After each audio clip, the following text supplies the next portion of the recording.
Hello दोस्तों, नमस्कार। मैं रोहित कुमार बिंद्रा आप सभी का बहुत बहुत स्वागत करते हैं हमारे और आपके यूट्यूब चैनल वाईफाई चमत्कार क्लासेज में। दोस्तों, आज की इस वीडियो में आपको बताने वाला हूं दोस्तों जनरल साइंस के कुछ महत्वपूर्ण प्रश्नों के बारे में, जो कि रेलवे ग्रुप डी एग्जाम के लिए बहुत ही महत्वपूर्ण होने वाला है। ध्यान से देखिएगा, मजेदार क्वेश्चन, शानदार क्वेश्चन, एकदम चमत्कारी क्वेश्चन लेके आए दोस्तों। एकदम ध्यान से देखिएगा। प्रश्न नंबर पहला क्या दोस्तों, पढ़ते हैं, ठीक है।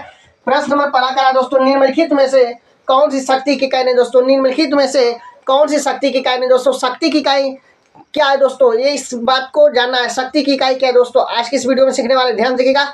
ऑप्शन नंबर जूल प्रति सेकंड दिया दोस्तों, ऑप्शन नंबर बी किलोवाट घंटा अश्व शक्ति, और ऑप्शन नंबर डी वाट दिया दोस्तों।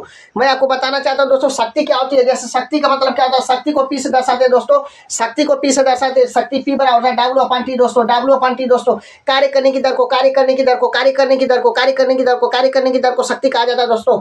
याद रखिएगा, डब्ल्यू को मापते हैं जूल में दोस्तों, डब्ल्यू को मापते हैं जूल में दोस्तों, डब्ल्यू को मापते हैं जूल में। टी को मापते हैं सेकंड में दोस्तों, टी को मापते हैं सेकंड में। और दोस्तों इसे क्या लिखा जाता है दोस्तों, इसे लिखा जाता है जूल प्रति सेकंड। क्या लिखा जाता है दोस्तों, जूल प्रति सेकंड दोस्तों। और इसे कहते हैं वाट, कहते हैं दोस्तों, इसे वाट भी कहा जाता है दोस्तों। जूल प्रति सेकंड को क्या कहा जाता है दोस्तों, वाट भी कहा जाता है दोस्तों, वाट भी कहा जाता है दोस्तों। तो देखिए, जूल प्रति सेकंड दिया है दोस्तों, ऑप्शन नंबर बी किलोवाट घंटा दोस्तों, अश्व शक्ति वाट दोस्तों। लेकिन इसमें देखा जाए दोस्तों, शक्ति की इकाई नहीं बोला है दोस्तों, शक्ति की इकाई नहीं बोला है दोस्तों। तो शक्ति की इकाई जूल प्रति सेकंड भी होता है और वाट भी होता है। लेकिन जो इकाई होता है जूल प्रति सेकंड होता है, अश्व शक्ति भी होता है और वाट भी होता है दोस्तों। किलोवाट घंटा नहीं होता है दोस्तों। ये राइट आंसर होगा, ऑप्शन नंबर बी कह रहा है कि शक्ति इकाई नहीं है, तो किलोवाट घंटा शक्ति की इकाई नहीं होती है दोस्तों। याद रखिएगा, ठीक है। उम्मीद करता हूँ प्रश्न नंबर आपके समझ में आ गया होगा, ठीक है। अब आते हैं दोस्तों प्रश्न नंबर दूसरा की तरफ, ठीक है। तो अब आते हैं प्रश्न नंबर दूसरा की तरफ। प्रश्न नंबर दूसरा क्या दोस्तों, सबसे पहले अपन पढ़ते हैं दोस्तों। प्रश्न नंबर दूसरा करा दोस्तों, निम्नलिखित में से कौन सी ऊष्मीय ऊर्जा की इकाई नहीं है दोस्तों, ऊष्मीय ऊर्जा की कौन सी इकाई नहीं है दोस्तों। ऑप्शन नंबर एक है kilowatt, option number calorie, option number C watts, option number D joule. दोस्तों याद रखिएगा, इस प्रश्न का जो राइट आंसर बनेगा दोस्तों, या किलोवाट इसका मात्रक नहीं होगा दोस्तों। का जो राइट आंसर बनेगा दोस्तों, प्रश्न नंबर दूसरे का जो राइट आंसर बनेगा दोस्तों, वह बनेगा किलोवाट, ऑप्शन नंबर ए, ठीक है। उम्मीद करता हूँ प्रश्न दूसरा भी आपके समझ में आ गया, ठीक है। अब आते हैं दोस्तों प्रश्न नंबर तीसरा की तरफ, ठीक है। हाँ तो दोस्तों अब आते हैं प्रश्न नंबर तीसरा की तरफ, ठीक है। प्रश्न नंबर तीसरा क्या है दोस्तों, सबसे पहले अपन पढ़ते हैं, ठीक है। ध्यान से देखिएगा दोस्तों। प्रश्न नंबर तीसरा करा है दोस्तों, निम्नलिखित में से किसके अणुओं के बीच आकर्षण बल अधिकतम होता है, ठीक है दोस्तों। यहाँ पर चार ऑप्शन दे रखा है दोस्तों, द्रव, गैस, प्लाज्मा, ठोस, ठीक है। तो किसके बीच दोस्तों आकर्षण बल सबसे अधिक होता है, ठीक है ना। किसके अणुओं के बीच, द्रव के, कि गैस के, कि प्लाज्मा के, ठोस को। तो दोस्तों याद रखिएगा, सबसे ज्यादा जो आकर्षण बल पाया जाता है दोस्तों, वह ठोस में पाया जाता है। किस में पाया जाता है दोस्तों, ठोस में। Option number D correct answer होगा दोस्तों, ठीक है ना। उम्मीद करता हूं कि यह प्रश्न आपके समझ में आ गया होगा, ठीक है। सबसे ज्यादा दोस्तों ठोस में पाया जाता है दोस्तों, इतनी बात ध्यान रखना, ठीक है ना। अब आते हैं दोस्तों प्रश्न नंबर कौन सा, 4, ठीक है। पदार्थ के संदर्भ में निम्न में से कौन सा कथन सही नहीं है, ठीक है। कौन सा कथन सही नहीं, चार ऑप्शन दिया है।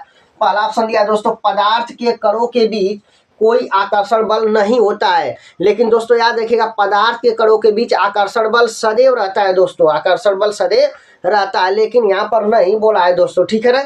इस ऑप्शन को भी छोड़िए, अब आते हैं ऑप्शन नंबर बी पर, ठीक है। क्या करा दोस्तों, पदार्थ के कण द्रव और वायु में सतत स्थानांतरित होते हैं, ठीक है ना। और ऑप्शन नंबर सी क्या करा दोस्तों, ध्यान देखिएगा, पदार्थ कणों से बना होता है, पदार्थ कणों से बना होता है, ठीक है ना।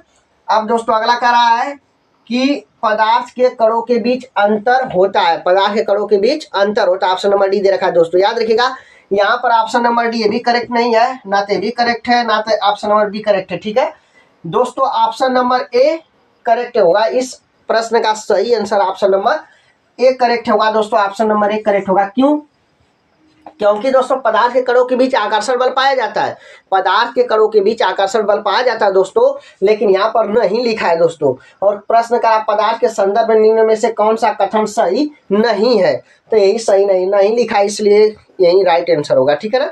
तो उम्मीद करता हूँ दोस्तों प्रश्न नंबर 4 आपके समझ में आ जाएगा, ठीक है।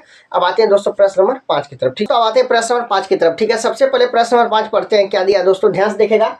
प्रश्न नंबर 5 क्या है दोस्तों, का जीव विज्ञान की कौन सी शाखा वंशानुक्रम पैटर्न के माध्यम पर केंद्रित है दोस्तों, ठीक है। प्रश्न क्या करा आपके समझ में आ जाना चाहिए दोस्तों। ध्यान से देखिएगा, प्रश्न कह रहा है जीव विज्ञान की कौन सी शाखा वंशानुक्रम पैटर्न के माध्यम पर केंद्रित है।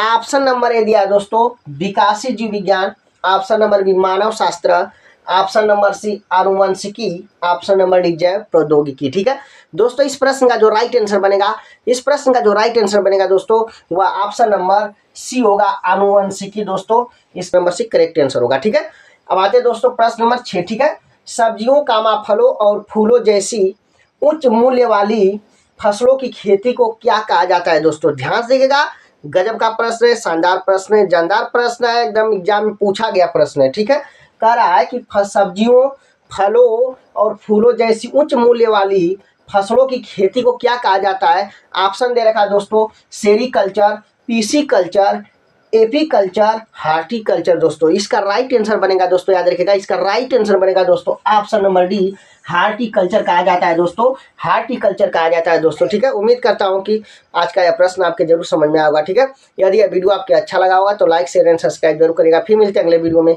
जय हिंद, जय भारत।